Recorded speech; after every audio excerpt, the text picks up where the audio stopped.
Blows and wounds cleanse away evil, and beatings purge the inmost being. This is verse 30 in chapter 20 of Proverbs, and there's some intense language there. But Solomon is not just talking about physical punishment. He's talking about a principle here.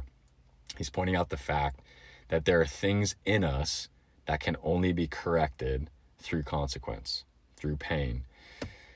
In chapter 29, some chapters later, verse 19, he connects this principle. He says, by mere words, a servant is not corrected, for though he understands, he will not respond. If you have kids, you resonate with that right there. You can tell a kid something, you can explain it, say it again and again. They hear you, they understand you, and they don't respond. They do the thing that you're asking them not to do, or they don't do the thing that you're asking them to do. And then a consequence has to be introduced as the teacher. Sometimes words just aren't enough. And for us as adults, same thing. Think about it in your own life. How many times have you known to do something or not to do something?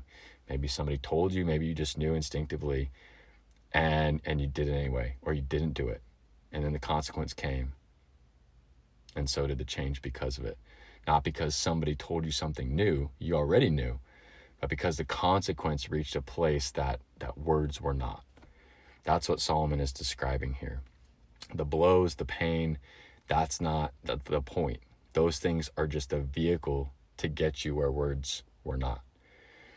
When you introduce consequences to your kids, if you have kids, hopefully it's not out of cruelty, it's out of love.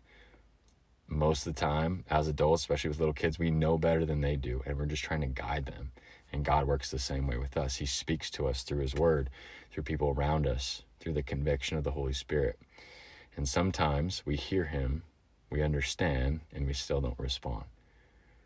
And in those cases, maybe not immediately, but at some point, typically a consequence is going to come, a hardship, a difficulty. And it's not God punishing us out of anger. He loves us, and he's continually trying to make us into who he designed us to be, which is better versions than we are currently today. I promise you that.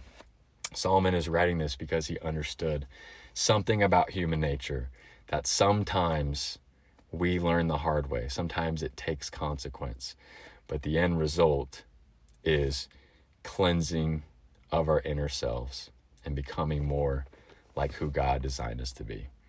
A Proverbs a day, day 19, chapter 20. I'll see you on the next one.